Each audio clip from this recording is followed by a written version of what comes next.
Jenderal Industri Kecil Menengah. Termasuk di dalamnya ada industri aneka.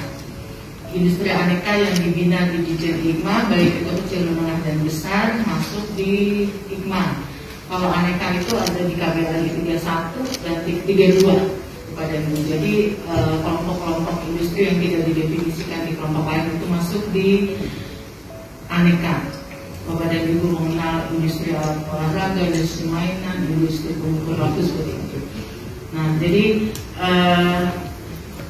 kami sampaikan melihat kinerja industri yang sampai dengan semester 1 bahkan triwulan 2 menunjukkan angka yang positif, di mana sektor industri manufaktur tumbuh sebesar 4,33% dan juga kontribusi industri manufaktur terhadap PDB masih yang terbesar, yaitu mencapai 16,01%, di mana angka ini juga disumbang oleh sektor industri kecil menengah. Walaupun secara jumlah IKM ini hampir 99,7% dari jumlah unit usaha yang ada di Indonesia. Jadi hanya 0,3% itu klasifikasinya adalah industri besar kepada ini. Dengan menyumbang tenaga kerja untuk IKM tersebut yang hampir 99,7% itu tenaga kerjanya 66%. Jadi 2/3 tenaga kerja terserap di sektor industri kecil dan menengah. Saat ini secara jumlah IKM itu ada 4,4 juta unit usaha. Dan dari 4,4 juta unit usaha tersebut hampir 40% atau kita boleh bilang sekitar itu, yaitu 1,6 juta unit usahanya masuk di sektor industri makanan dan minuman.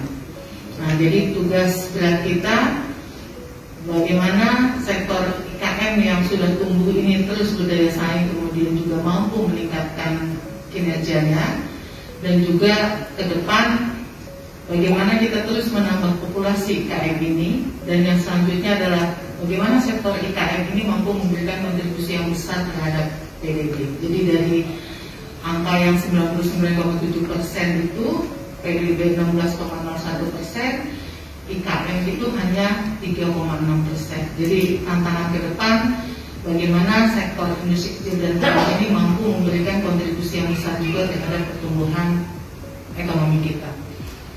Tugasnya adalah yang pertama pasti kita meningkatkan daya saingnya. Bagaimana dari sisi bahan baku, dari sisi teknologi, termasuk juga dari SDM-nya, dan juga faktor-faktor lainnya, pembiayaan, dan juga yang gak kalah penting adalah pemasaran.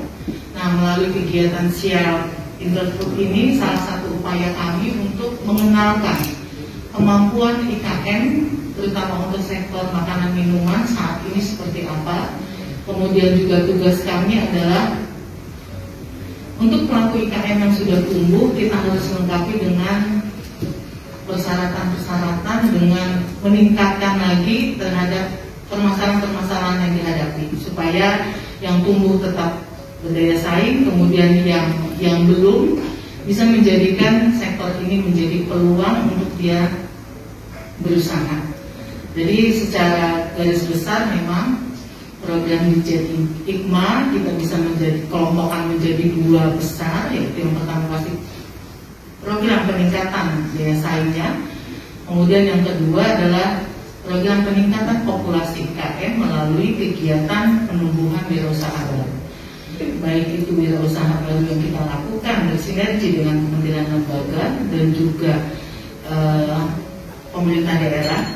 Kami juga melakukan akselerasi untuk program penumbuhan wirausaha baru ini melalui kegiatan penghargaan-penghargaan, termasuk salah satunya untuk berbasis makanan minuman. Kita melakukan sudah dari tahun 2018 ya Pak Edi, 19 ya, 2020 ya. 2020 Bapak Ibu mungkin kenal dengan ada program IFI, Indonesia Food Innovation. Nah, termasuk salah satu jurinya juga Pak Adi Lukman. Nah, ini kami mencoba menjaring wirausaha-wirausaha baru berbasis makanan minuman yang anak-anak muda kita, karena di sana dibatasi salah satu kriterianya adalah usia. Nah, juga berbasis potensi dari lautan kita itu juga belum diolah menjadi suatu kegiatan industri. Awal dari yang kecil, nanti yang kecil dan menengah ini akan menjadi besar. Kalau sudah besar dibina di bawahnya Pak Putu Juli.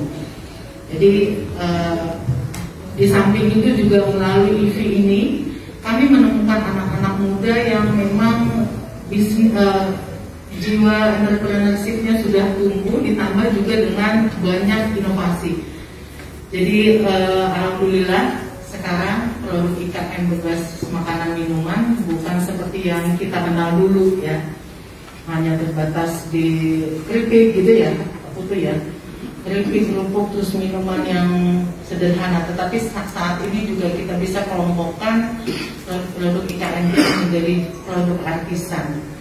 Kita suntik dengan kemasan yang baik, bagus, karena kita juga IJIPA juga sudah membangun platform kemasan.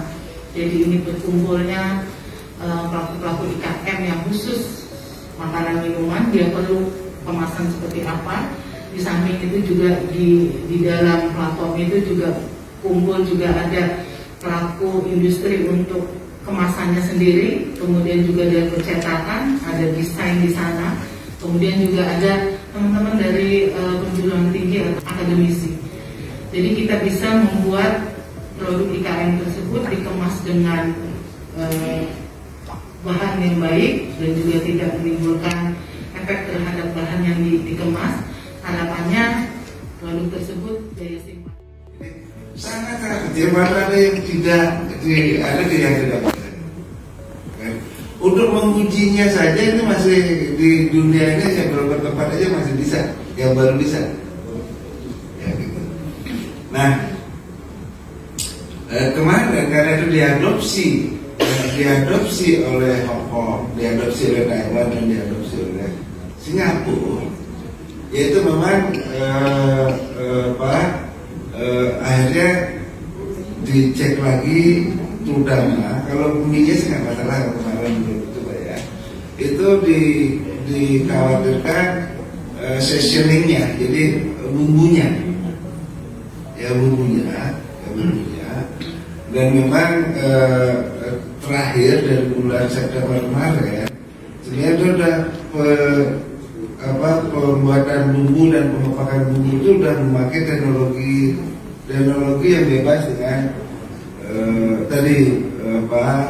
etilen oksidanya itu udah fungasi itu udah lah itu ya. Nah, cuma tadi aturannya itu di kodeks pun itu belum berlaku, belum didefinisikan. Itu sehingga ya kami di pemerintahan kemarin untuk pembentuk kodeks ya di SN dengan yang lain kita udah mulai coba mendiskusikan itu. Dan itu udah ya kita akan coba mengikuti aturan-aturan yang ada sesuai dengan tujuan negara ekspornya. Dan itu udah clear lah itu. Jadi industri itu berusaha seperti itu ya. Memang ada yang difarmasi itu kontaminan. Nah ini memang ada yang berfungsi untuk menjaga jangan sampai seperti itu kan. Jadi reform itu memang kemarin itu dikaji lagi, direview lagi dan didapatkan, dan ini masih dalam proses Pak. Jadi karena itu keamanan pangan apalagi obat-obatan itu yang utama harus menjadi perhatian karena itu dampaknya terhadap kesehatan.